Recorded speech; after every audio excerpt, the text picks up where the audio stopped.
일단 결혼을 약속한 예비 부부가 있었습니다. 네. 그런데 결혼식을 딱 하루 앞두고 이 30대 예비 신랑이 갑자기 종적을 감췄습니다. 어머나? 결혼을 하기 싫으면 그냥 결혼 안 하겠다고 하면 되죠. 어허. 종적을 감췄는데 이게 도망을 갔는데요. 에? 국내 안에서 도망간 게 아니라 아예 해외로 도주를 했다는 겁니다.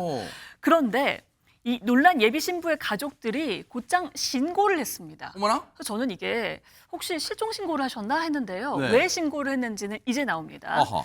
예비 신랑의 몸만 사라진 게 아니라 처가 식구들, 예비 처가 식구들의 돈까지 사라진 겁니다. 에? 한마디로요. 무슨 일인지 궁금하시죠? 돈까지 살아야 돼. 이건 또 무슨 말이에요, 지금?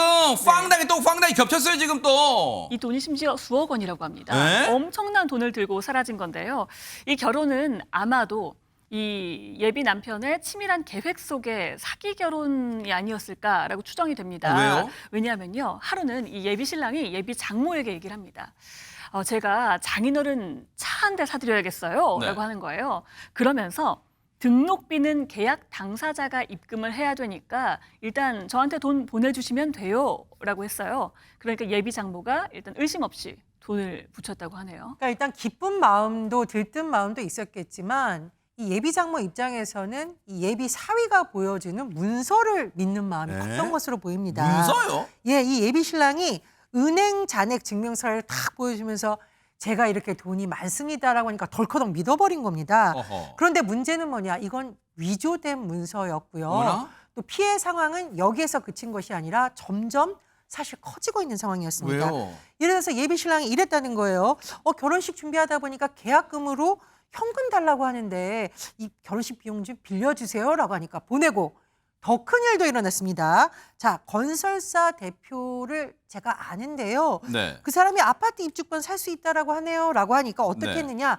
예비 장모뿐만 아니라 심지어 예비 신부의 큰어머니까지 돈을 보낸 겁니다. 세상에. 이런 식으로 약 1년에 걸쳐서 이 남성이 예비 신부의 가족들에게 뜯어낸 돈 무려 6억 7천여만 원에 달한다고 합니다. 뭐라고요?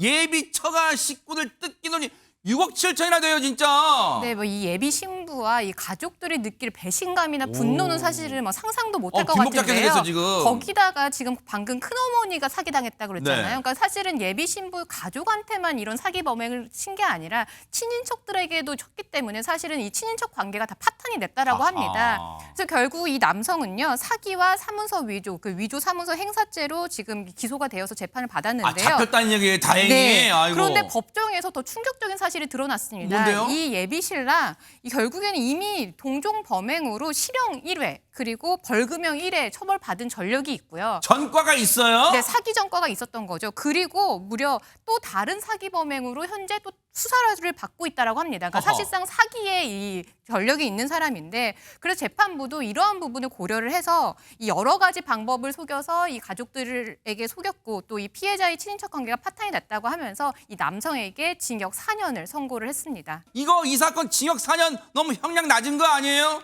네, 정말 안타깝습니다. 그러니까 그 피해자분은 물론이고 그 가족들, 친인척분들 너무나 큰 상심 그리고 경제적으로도 굉장히 큰 피해를 입으셨는데요. 재판부에서 확인을 했을 때에는 징역 4년을 선고하면서 뭐 여러 가지 양형 사료들을 댈 수밖에 없었을 겁니다. 그런데 중요한 건 뭐냐면 그 심리적인 타격 같은 것들은 어쩔 수 없다라고 하고 본인들이 어떻게든 이겨내시고 가족끼리 화합을 할 수 있겠지만 이 경제적으로 지금 6억 얼마의 지금 피해 금액들을 현실적으로 받기 위한 방법들이요. 불법행위에 의한 손해배상 청구라든지 아니면 형사배상명령 제도가 있긴 하지만 실질적으로는 범죄 수익의 은닉이라든지 이런 것들을 했을 가능성이 높기 때문에 몰수 추징을 해가지고요. 어떻게든 현실적으로 이분들의 피해를 최소화시키는 것들이 지금 중요하다고 생각이 근데 듭니다. 꼭 이런 인간들 보면 네. 쉽게 번 돈을 유흥비로 탕진한다거나 혹시 내가 교도소 가서 몇 년 살고 나오면 이거 다 내 돈이 하고 진짜 꽁꽁 숨겨뒀을 가능성도 있어요?